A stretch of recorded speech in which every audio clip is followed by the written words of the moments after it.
Hola, ¿qué tal? En 1957 el escritor franco-británico George Langeland publicó en la revista Playboy un relato de ciencia ficción llamado The Fly, en el que se contaba el suplicio vivido por un científico que, tratando de inventar la teletransportación, acabó convirtiéndose en un monstruo, en un hombre mosca, al introducirse una mosca junto al científico en el módulo de teletransportación y que la máquina mezclara ambos cuerpos en el proceso. Dicho relato dio pie a la película La Mosca de 1958, dirigida por el alemán Kurt Neumann y con libreto del mítico guionista James Clavell, el de La Gran Evasión, en lo que fue su primer trabajo para Hollywood. Además, en su reparto, aunque en un papel secundario, figuraba el maestro del cine de terror Vincent Price. Fiel adaptación al relato de Langeland, La Mosca ahondaba principalmente en la desesperación emocional del matrimonio protagonista, así como en la fatalidad que se desataba cuando la ciencia desafiaba a la naturaleza. Y si bien sus efectos especiales eran rudimentarios, eran plenamente funcionales. Fue todo un impacto en la época ver al científico mutado con cabeza y mano de mosca. Ojo al detalle de la polivisión subjetiva del hombre insecto. Así como fatal su desenlace,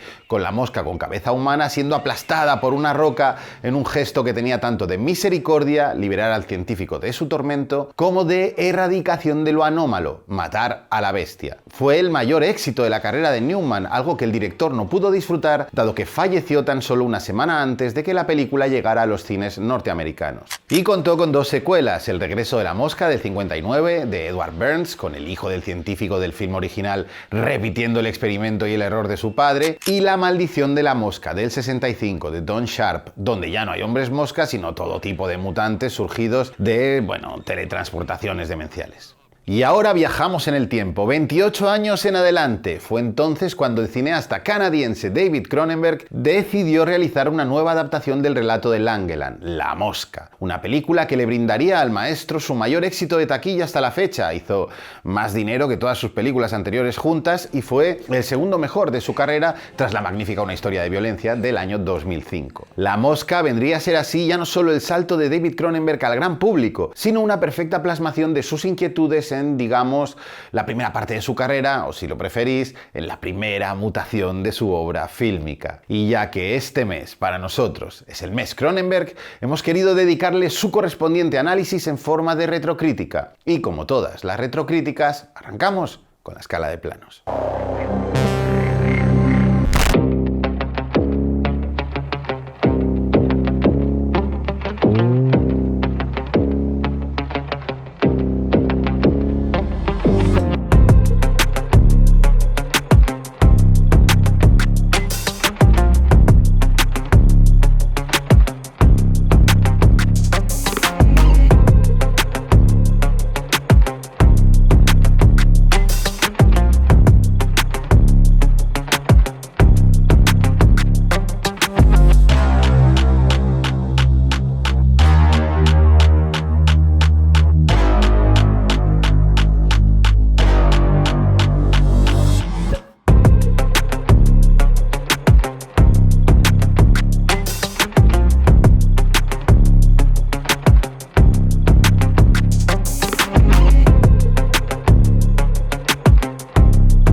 1984, el Taikon Dino De Laurentiis contactó con David Cronenberg para que éste escribiera y dirigiera la adaptación del cuento corto de Philip K. Dick, Podemos recordarlo por usted al por mayor, sobre el que ya existía un guión coescrito por los autores de Alien, el octavo pasajero, Dan O'Bannon y Ronald Shusett. Tras trabajar un año en un nuevo guión, Cronenberg acabó harto de discutir con Shusett y abandonó el proyecto que, finalmente, dirigiría Paul Verhoeven ya con su nombre definitivo, Desafío Total. Según Verhoeven, que no usó nada de lo escrito por Cronenberg, el guión del director de Videodrome era algo tremendamente sombrío y espantoso, con un montón de ideas locas, sobre todo concerniente a los mutantes de Marte. Mientras que por su parte Cronenberg dijo que el guión de Shusett y O'Bannon era algo así como si los protagonistas de En busca del arca perdida viajaban a Marte. Sea como fuere, y mira que me gusta la peli de Verhoeven, nunca sabremos cómo habría imaginado David Cronenberg el espacio exterior. Pero sí sabemos cómo imaginó un thriller de espías atrapados en realidades virtuales. Lo llamó Existence, 1999. I found this in my soup, and I'm very upset.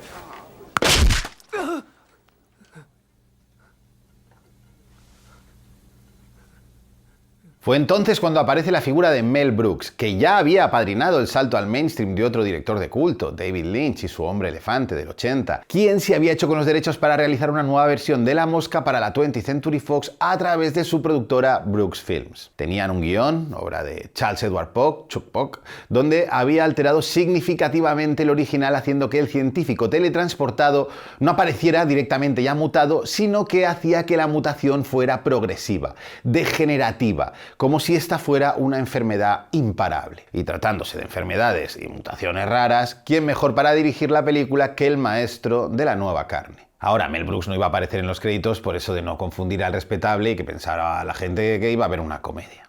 A Cronenberg no le apasionaba mucho La Mosca de Newman, pero sí le gustó la idea base del guión de Pogue. La idea de la degeneración física del científico alejaba el proyecto del film original para parecerse a una película que sí le gustaba mucho, El increíble hombre menguante del 57 de Jack Arnold, donde un hombre, tras entrar en contacto con una extraña lluvia radioactiva, iba paulatinamente encogiendo de tamaño en lo que sería uno de los grandes hits de la ciencia ficción cinematográfica, pues de la historia del cine.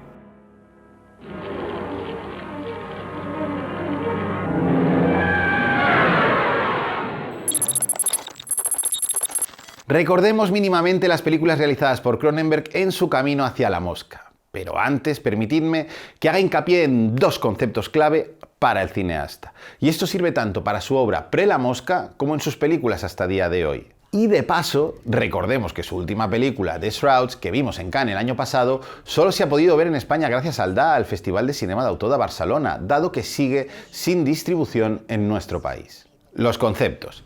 1. David Cronenberg es un autor total, y el motor de su arte ha sido siempre buscar la transgresión y la transformación, a nivel moral, espiritual, sexual, orgánica y tecnológica, y para ello siempre ha buscado trazar formas e imágenes brutales, logrando primero un potentísimo impacto visual y segundo una reflexión no menos feroz sobre aquello que se está retratando. Y segundo, es importante recalcar que Cronenberg no es un director cuya imaginería le venga de su cinefilia, sino de una excitante mezcla de ideas propias y de la extensa bibliografía que su padre escritor tenía en casa entre sus escritores de cabecera.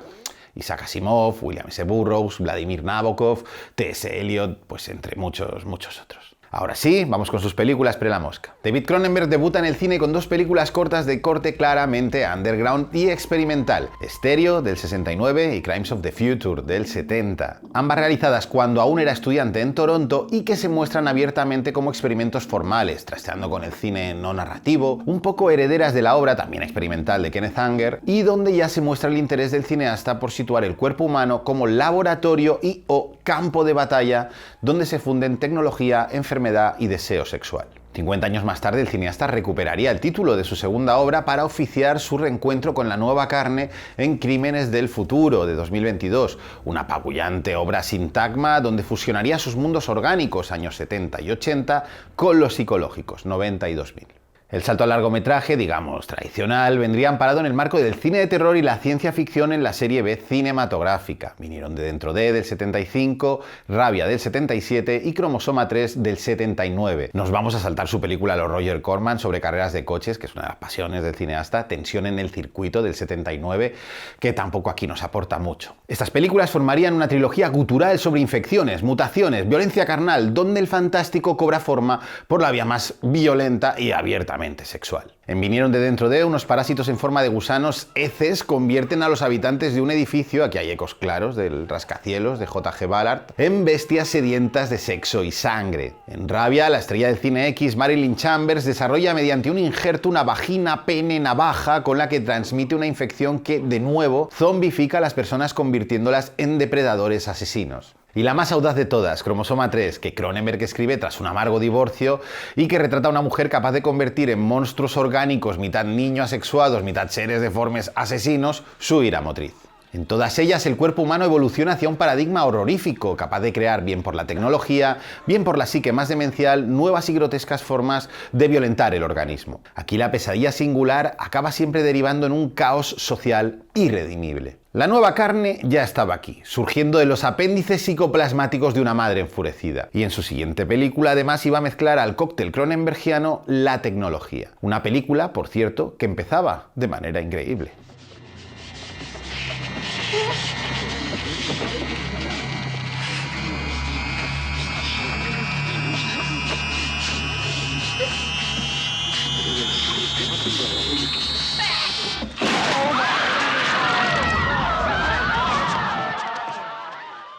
En Scanners del 81 crecía la ciencia y crecía también la ficción, porque si bien el protagonista era un hombre con telequinesis capaz de hacer barbaridades con la mente, también, y he aquí el cambio, era capaz, por ejemplo, de escanear a las máquinas, como si éstas tuvieran cerebro. La primera fusión tecnopsicológica de Cronenberg pura, aún por eso anclada en la serie B más burra, como demuestra el duelo final entre sus muy cerebrales hermanos. En 1983 llegaría la película del Cambio, una de sus grandes obras maestras, sino la que más de toda su carrera, porque Videodrome, donde directamente ya se verbaliza larga vida a la nueva carne, fue la puesta en forma más radical y brillante de todo su imaginario artístico. Plagada de ideas cósmicas, Videodrome cuenta la historia de Max Renn, James Woods, un productor de televisión que dirige un canal donde básicamente programan cine violento y pornográfico y que descubre una emisión pirata donde se emiten vídeos snuffs, violaciones, torturas sadomasoquistas, asesinatos, que además tiene la peculiaridad de emitir una señal que crea tumores en el cerebro capaces de crear alucinaciones vívidas a quien las sufre. Renn verá cómo su realidad circundante muta indefectiblemente. De repente se encuentra viviendo un thriller pesadillesco donde las grandes corporaciones moralistas quieren eliminar lo que entienden como incorrecto en nuestro mundo. Así como su cuerpo, capaz de desarrollar una hendidura vaginal en su estómago que sirve tanto para esconder armas como para que lo programen con cintas VHS mutantes, la nueva carne surge así de la fusión tecnoorgánica, dejando un cúmulo de imágenes gloriosas para el recuerdo. La televisión boca de Debbie Harry absorbiendo a Max, fusionando sus pesadillas con su propio organismo, o en general toda la conjunción tecnoorgánica que acaba por abocarnos a imágenes de una violencia y un gore tan difícilmente soportables como absolutamente disfrutables. Todas las películas citadas partían de guiones propios del autor. Con su siguiente película, justo antes de La Mosca, llegaría su primera adaptación literaria, de la mano, nada más y nada menos, que de Stephen King, La Zona Muerta, de 1983. Tras la barbarie de Videodrome, La Zona Muerta parecía casi una prueba para el propio Cronenberg de que era capaz de hacer una película para el gran público. Es su narración más clásica y su producción más cuidada, siguiendo los estándares del mainstream, sin renunciar por ello a su particularísima idiosincrasia y mundos propios. En la película, el protagonista, Christopher Walken, es capaz de tener visiones, como Max Renn, solo que estas son premoniciones reales de eventos brutales. Una representación muy dolorosa del bien ajeno a través del dolor íntimo que siente este involuntario héroe, que, como digo, sirvió para demostrar a la industria que Cronenberg era también capaz de amoldarse al mundo real y equilibrar éxito artístico y de taquilla. Todo estaba listo ya para que llegara La Mosca.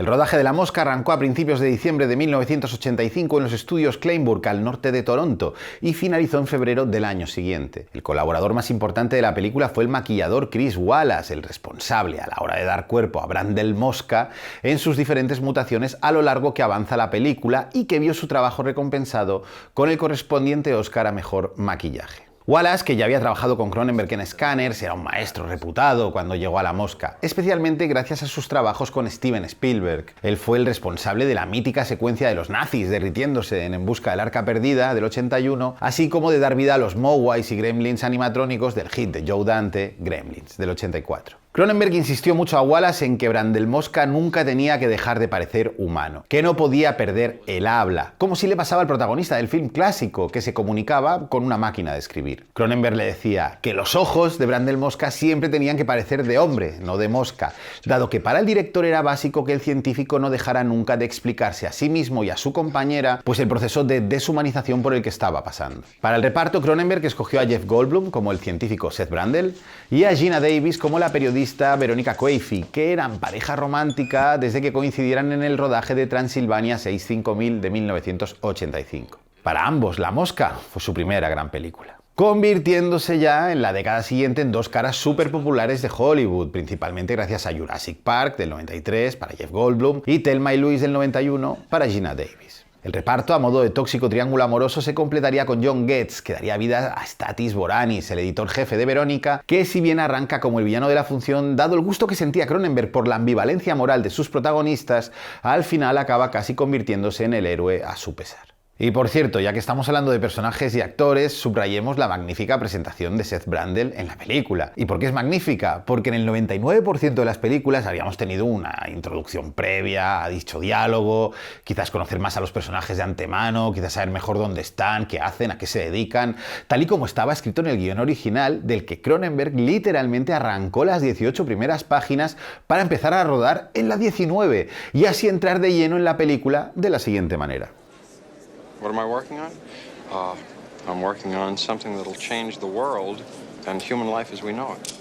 Y esto es importante por una razón clara. David Cronenberg no es un director que se ande con tonterías a la hora de concentrar sus películas. Lo que es lo mismo que decir que sus películas siempre van al grano. En sus imágenes siempre se está contando algo. Siempre todo tiene enjundia. Por eso no hay tiempo que perder ni en presentaciones vacuas ni en transiciones clásicas. Por eso sus películas parecen una suma de secuencias donde todos los actos tienen su peso. En el cine de Cronenberg sobran las explicaciones inanes. Por eso todo lo que vemos son siempre acciones puras. Todo es sofrito cronenbergiano. Y eso se nota tanto en un film primigenio como Rabia, como en su pesadilla psicomecánico sexual Crash, del 96.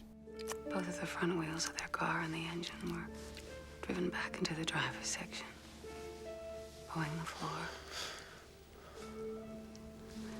Blood still marked the hood, like little streamers of black lace running towards the windshield wiper cutters. Siguiendo este esquematismo, que en sí mismo no deja de ser infinito por las preguntas que plantea y las acciones que desencadena, para La Mosca se construyeron tres espacios, tres sets, que son básicamente los que delimitan la acción en el 90% de la película. Hablamos del despacho de Stathis Boranis, el apartamento de Verónica y el laboratorio casa de Seth Brandel. Cada espacio nos habla de su habitante. El despacho de Stathis transmite poder y lujo. Un despacho amplio en un rascacielos con grandes cristaleras desde donde se divisa la ciudad. El apartamento de Verónica es pequeño, un salón cocina, un pasillo, un dormitorio que no vemos y está plagado de objetos, aunque también hay mucho desorden. Verónica es un personaje cálido, cariñoso y algo caótico, mira, como Verónica, como su propio hogar. El laboratorio de Brandel está en una zona industrial, sucia y algo desolada. Se accede por una gran puerta metálica y es básicamente un espacio enorme plagado de inventos y trastos del científico junto a una mini cocina y un sofá-cama. Brandel es un hombre entregado al trabajo, así que no distingue hogar de laboratorio. Mira, como mi propia casa, ahora que lo pienso. Aunque probablemente nada lo define mejor que un armario donde posee la misma ropa de forma repetida, igual que Einstein afirma. También igual que Cronenberg, según confesó el propio director. Por lo que no pierde el tiempo en cosas que él considera prescindibles. A medida que avance la película y el físico de Brandel se vaya degradando, también lo irá haciendo su hogar, acumulando suciedad, cediendo paso al caos inexpugnable. El mejor símil nos lo da el ahora arcaico ordenador que maneja Brandel, al principio operado por voz, cuando ya no puede ni hablar ni teclear, sus manos son pinzas, tiene que hacerlo con lápices, de la misma forma que el personaje se tiene que apoyar en bastones para andar. Lo más significativo del espacio son los telepods, las cabinas de teletransporte, iconos absolutos del cine fantástico que fueron diseñados siguiendo el patrón de los cilindros de una moto Ducati. Y me encantan en ambas películas cómo muestran el proceso de refinamiento de los telepods. En la película de 1958 se muestra cómo las letras del plato teletransportado se cambiaban de orden, y en la película de Cronenberg teletransportando un filete de carne al que se le altera el sabor, sin olvidarnos del pobre mandril que revienta, claro. Y es que siendo Cronenberg, ¿cómo no iba a trastear con la carne? Pero espera.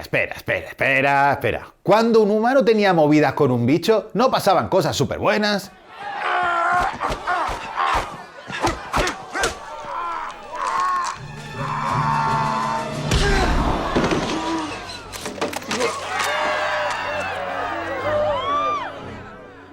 Pues no es el caso de la mosca. Aunque en cierta forma sí adquiere superpoderes Seth Brundle tras mutar y combinar su ADN con el del insecto. La primera prueba de ello, bueno, la segunda, que la primera es una notoria capacidad sexual inagotable, sería cuando el incendiario Brundle echa un pulso en un bar cuando llevamos un cuarto de película. A mí esta escena me provocó un trauma de pequeño. Es ahí cuando se produce el primer desgarro de la mosca.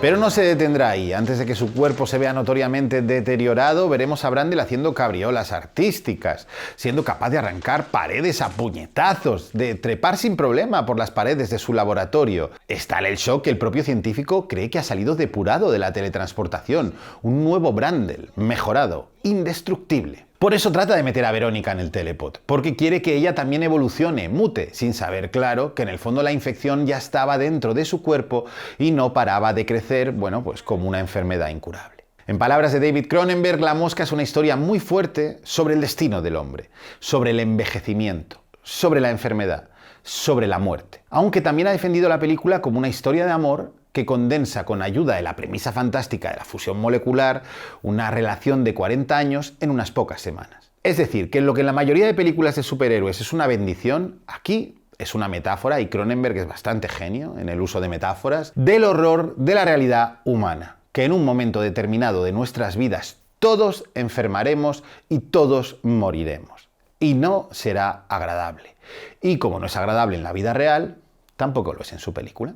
En el camino que lleva de Brundle a Brundle Mosca, la degeneración física es devastadora, acompañada también por cierta esquizofrenia psicológica. El body horror luce en todo su esplendor, vemos cómo se le caen las uñas, cómo se le llena el cuerpo de llagas y tumores, cómo vomita ácido para así poder disolver la comida con que alimentarse, cómo se le caen trozos del cuerpo, Dios mío, la oreja, que él guarda en una especie de santuario necrótico que esconde en la farmacia del lavabo.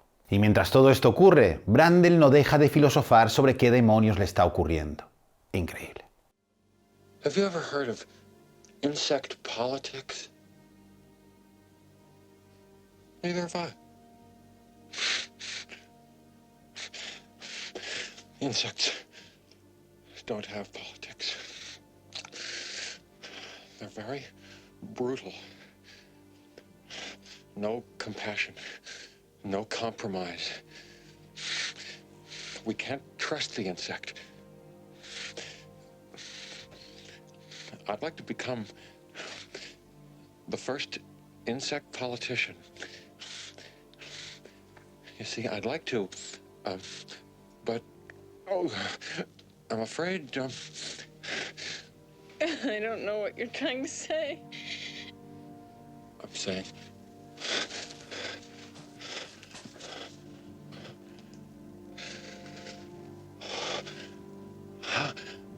I'm an insect who dreamt he was a man and loved it. Soy un insecto que soñó que era un hombre y le gustó. Obra maestra. El éxito de La mosca fue absoluto. Para ello, Cronenberg, que ya había distribuido 2 de sus películas a través de grandes estudios, Videodrome con Universal y La zona muerta con Paramount, consiguió que la 20th Century Fox se implicara de lleno en el lanzamiento de la película, a la que le pusieron un tagline magnífico: ten miedo, ten mucho miedo. Pero más allá de lo industrial estaba el éxito artístico. La mosca era la primera película de Cronenberg donde, más allá del horror orgánico y del terror psicológico, situaba una historia de amor como epicentro dramático donde desarrollar la acción. Algo que ya se notaba en La zona muerta, pero que aquí se vería exponenciado en gran medida por el buen hacer de su pareja protagonista. Además, Cronenberg dio a La Mosca un cierre dramático a la altura de las circunstancias. Porque si ya he dicho que Cronenberg no solía perder el tiempo en las presentaciones, tampoco era un artista al que le gustara dejar finales cerrados en sus películas. De hecho, pensad en Vinieron de Dentro de, en Rabia, en Scanners, en Videodrome. Todas ellas acaban con finales abiertos, con la hecatombe abriéndose camino hacia el mundo exterior. Pero no en La Mosca, donde en un gesto tristísimo, Brandel acaba por aceptar su derrota, ya mutado completamente, y con un simple gesto pide a Verónica que acabe con él. Un final perfecto para uno de los grandes hits de la ciencia ficción cinematográfica de toda la historia del cine.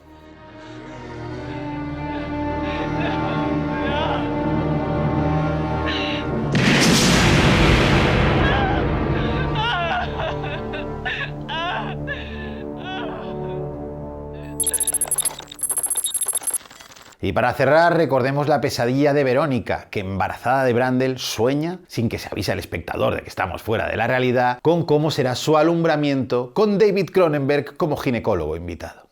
Give us a push. You can push it up. Come on. That's it. Come on. No, wait. No. You can do it. Oh, wait. Oh.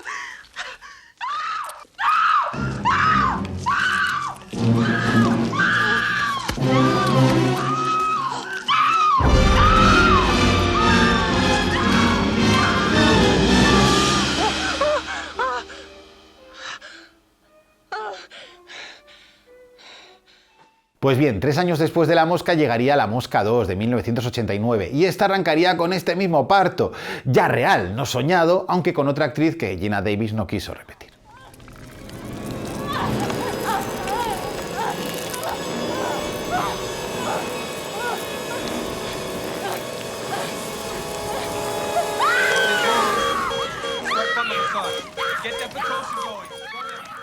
Dado el éxito de la primera entrega, aún con Cronenberg fuera del proyecto, tanto Brookfilms como 20th Century Fox decidieron seguir explorando el mundo de La Mosca, contratando al freak del terror Mick Garris para que escribiera y dirigiera la secuela. El invento no acabó de cuajar, Garris se marchó a dirigir Critters 2 y contrataron al maquillador, a Chris Wallace, para dirigir la secuela con una reescritura de guión a manos de de Frank Darabont, nada mal, y también de los hermanos Jimmy Kenwith. La película, que contaría con Eric Stoltz como protagonista, dando vida al hijo de Brandel y Verónica, buscaría repetir el efecto gutural por la vía del body horror del film original, aunque acercándose más al mundo de las monster movies para adolescentes. De hecho, todo su último tercio es casi pura alien exploitation. La película fue masacrada por la crítica y el público y básicamente se disfrutó más en su lanzamiento en formato casero, en VHS, que en los cines. Y a día de hoy no deja de ser una simpática secuela para completistas y fans del género.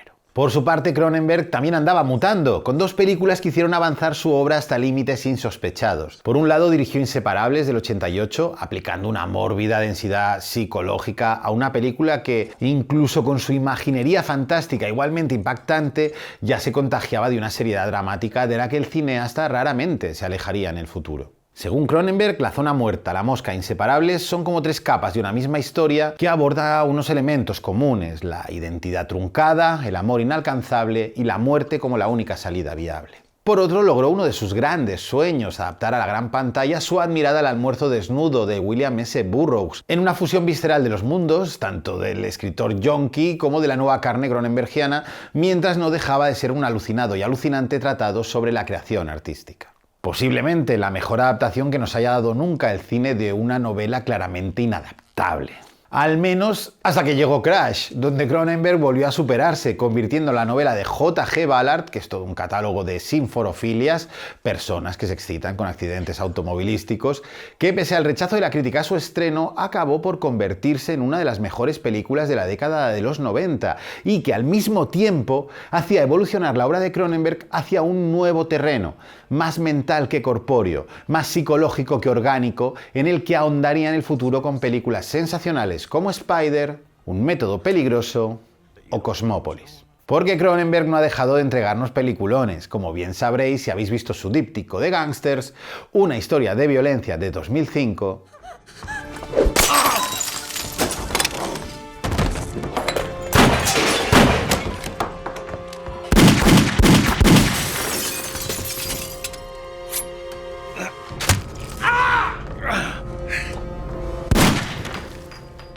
y Promesas del Este de 2007, donde el director estiliza como nunca la puesta en forma de sus imágenes. Estas películas encantan, por cierto, a Martin Scorsese, el padrone del cine de gángsters moderno, que cuando conoció a Cronenberg dijo de él que parecía un cirujano plástico de Beverly Hills. Esta retrocrítica la he grabado con camiseta de Anexia, que la gente majísima de Anexia, la tienda de camisetas que más mola de Barcelona, diseñaron esta de La Sustancia, me contaron, después de ver mi crítica desde Cannes, que no habían visto ni la película, y la hicieron solo con lo que yo decía. Beso para ellos. Por nuestra parte, ya ha sido todo. Larga vida a la nueva carne. Larga vida a David Cronenberg.